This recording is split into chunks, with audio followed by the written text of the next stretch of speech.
legends on the track.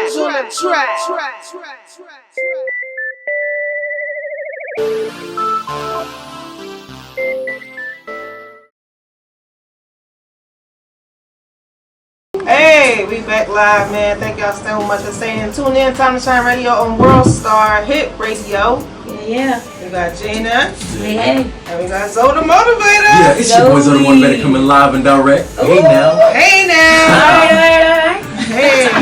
I love Thank it. you so much for being here. Thank you for having me. No doubt, man.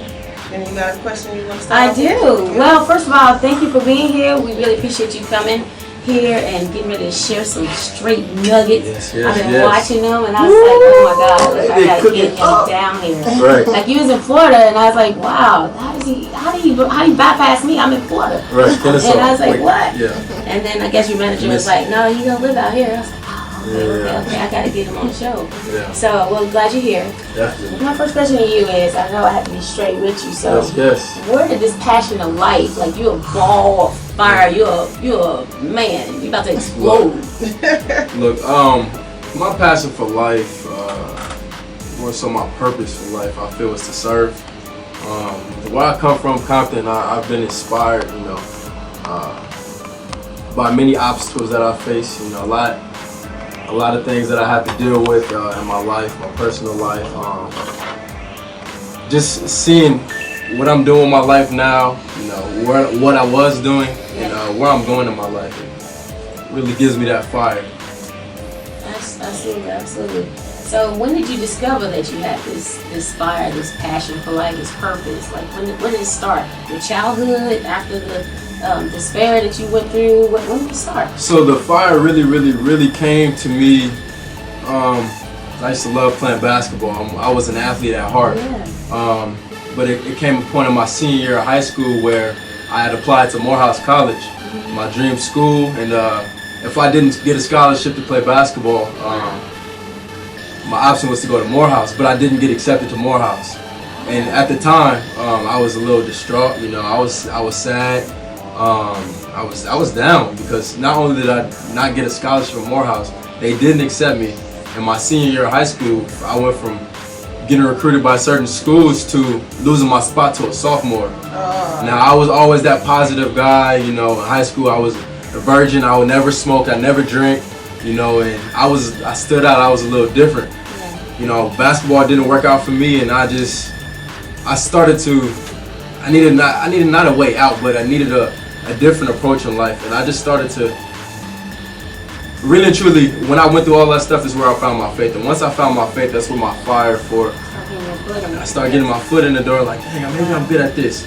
Okay, maybe I'm good at that. I went to junior college for 3 years. My first 2 years, I was trying out for basketball teams. Wow. Getting cut, didn't make the basketball team. I'm like, okay, this is not working out for me. My mom was like, you gotta get you a job. You gotta do something. Yeah. We have dreams, but sometimes you gotta find another alternative.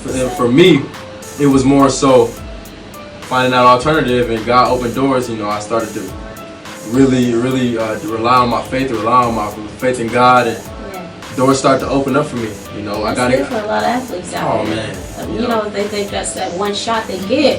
They hold child up until get ready to graduate out of high school. Man, they think they got the golden ticket. Exactly. And then bam, the rug is sitting up from them. It's so many. The thing is, so many athletes.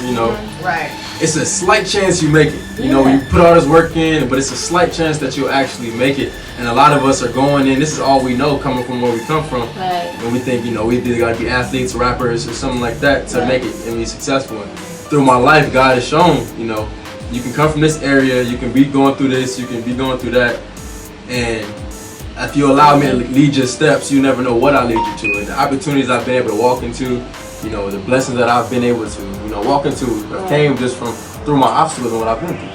That's huge. Wow. That's some powerful message right there. Yeah. Well, who inspired you growing up?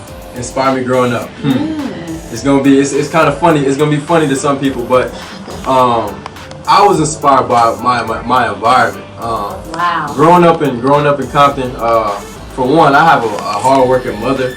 My mom works 2 jobs for about 21 hours a day, with only having Sunday off. So seeing my mom work hard, I was raised by 2 strong women, my mother and my sister.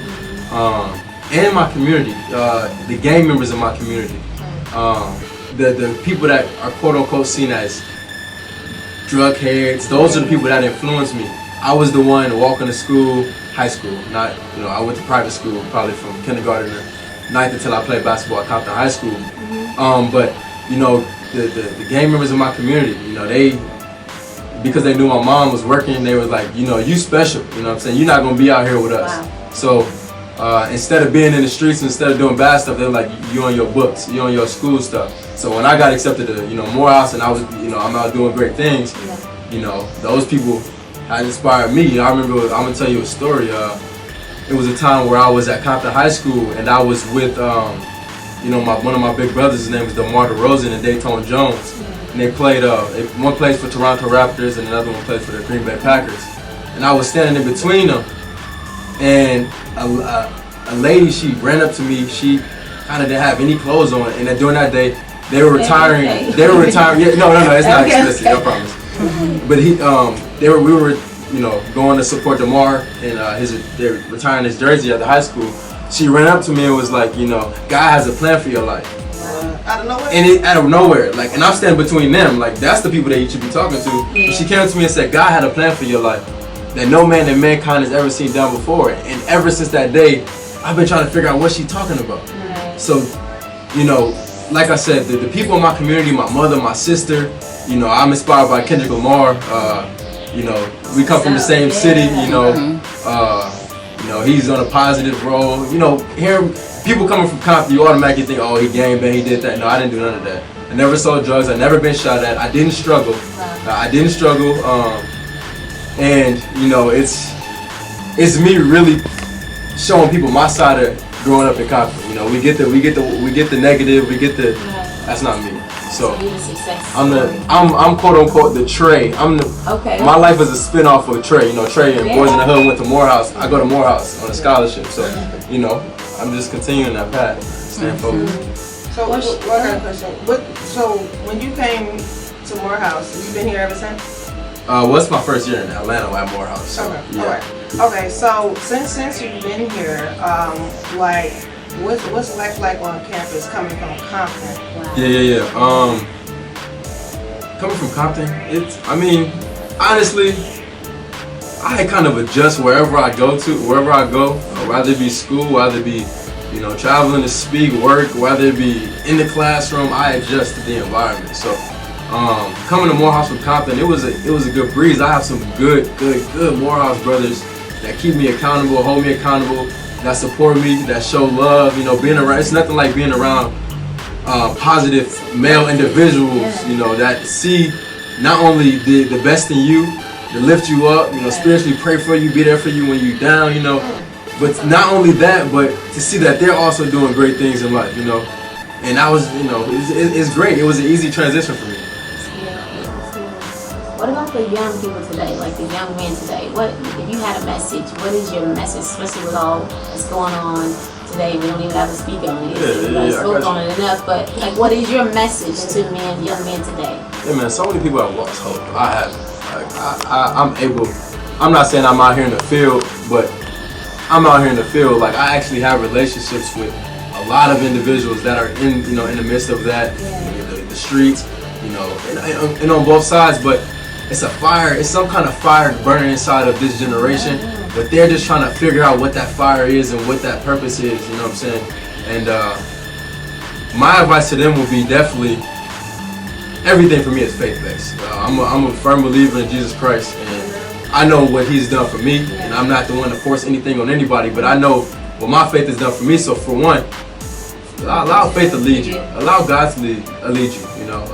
God said in Proverbs 3:5-6, trust in the Lord with all your heart. Lean not to your own understanding. Submit to Him in all your ways, and He'll straighten your path.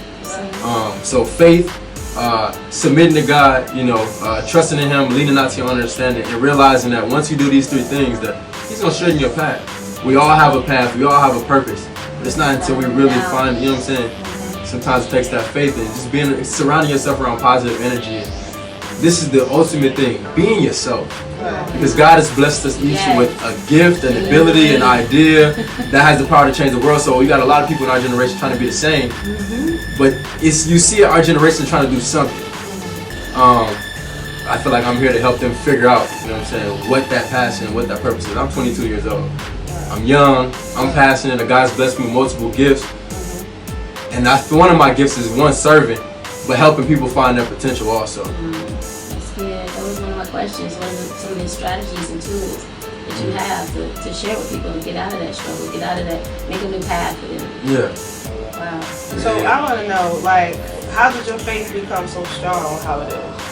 Ooh, obstacles, being surrounded, Okay. wise counsel, good leaders. I have some amazing, I have an amazing pastor, man. You know, his name is Michael J.T. Fisher at the Greater Zion Church in Compton, California. He's definitely one of my leaders.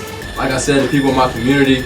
I actually got saved through one of my friends who's actually doing some great things right now.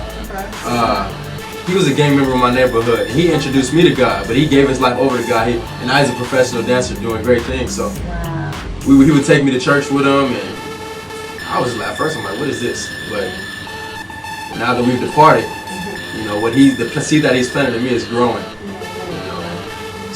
We don't hear about too many of those stories. Especially not coming out. I'm blessed. Not making it I'm out. blessed. Yeah. And we see a lot of movies where they don't make it out. Yeah, so. we're gonna change that movie game too. Come on, we need to bring a different approach. Yeah. I'm telling you. Yeah. Because it's a lot of kids. It's a lot of kids like me. Yeah. You know what I'm saying? I just was blessed to be the voice. That's good. So how did you meet Tyrese? Oh man, that's a blessing. That's my guy. Yeah. Through social media. So you know I've been doing, and if you're not following me as Zoe the Motivator on Instagram, but on Instagram I post my motivational videos. Now I don't know if you guys know, but for a while Instagram had been just allowing you to post pictures. But they hit this one scene where they let you post 15-second videos, and I was like, yes, I'm on it. And this is during the time I was going through what I was going through. Posting these 15-second motivational videos every day, all night, when I was asleep, everything.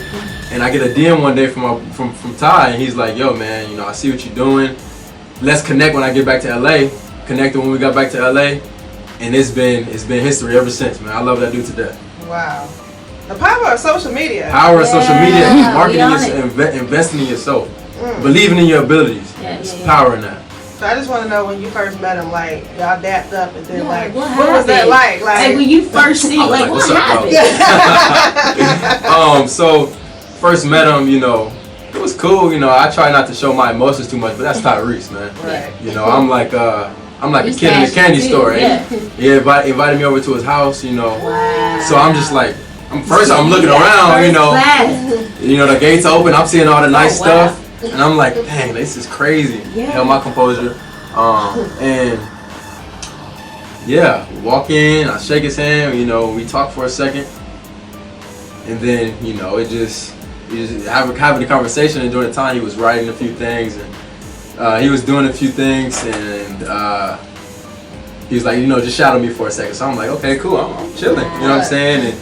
And then he had me watch a video, and he's like, man, I love your energy so much, man. Be back at my house tomorrow at 7:30. Now, mind you, I live about 2 hours from him. Wow. Guess what time I was at his house? 6:05. I was at his house at 5:30. Ready, like, you know what I'm saying? Ready, because we rarely get opportunities like this, and we come from the same community. You know, Tyrese from Watts, I'm from Compton.